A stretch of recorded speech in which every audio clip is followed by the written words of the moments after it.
Hi, my name is Mary Carson, and today I will be discussing with you my group exam number 2. And in this group exam number 2, I was asked to select a current topic which I wanted to interact with and find 2 videos that are in support of my topic and 2 videos that are against my topic. And the topic that I chose was Black Lives Matter.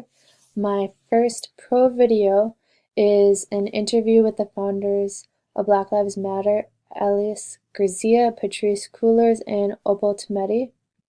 And then my second video is with Bernie Sanders at the 2016 presidential debate, responding to a question asking, do Black Lives Matter or do all lives matter?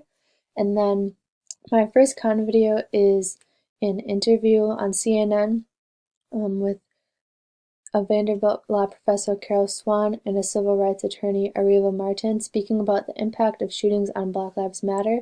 And just to disclose, for this con, we are only going to be focusing on the parts spoken by Carol Swan, the Vanderbilt law professor. And then my last con video is featuring an interview on CBS with Rudy Giuliani, the former mayor of New York City, giving his opinion on Black Lives Matter and on how African Americans have to live in contemporary America. And before I kind of go into my next part, I want to disclose that all of these videos deal with interpersonal communication, which is the expression of feelings, emotion, messages, or ideas, both verbally and non-verbally, and we're going to kind of explore both of those verbally and non-verbally points when we kind of get further into our discussion. So I took all these 4 videos and kind of used the human communication rubric to kind of break down how they really did on articulation and speech, voice and loudness, semantics, syntax, gestures, organization, and engagement. And then before we delve into these next 2 topics, I kind of want to discuss that there is kind of a separation between some of the videos. There is some small group communication going on as well as just our standard one-to-one exchange.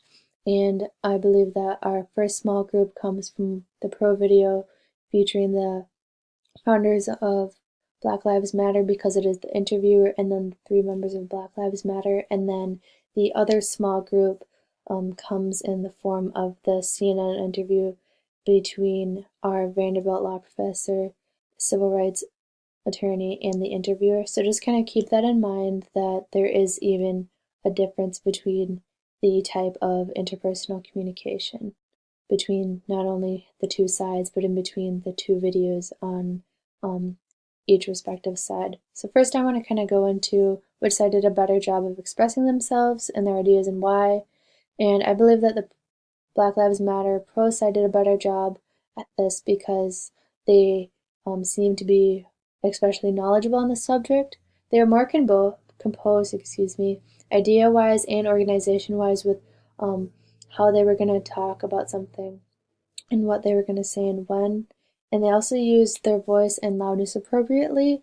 And by this, I kind of want to refer to that they did not interrupt their colleague, and they used many hand gestures to emphasize their point without really muddling their message. And I feel like they were able to accomplish that because they were not only active listeners, but they were also critical listeners. And then before they went back and responded to the question, they thought critically about what they wanted to say and what the message of the interviewer's question really was.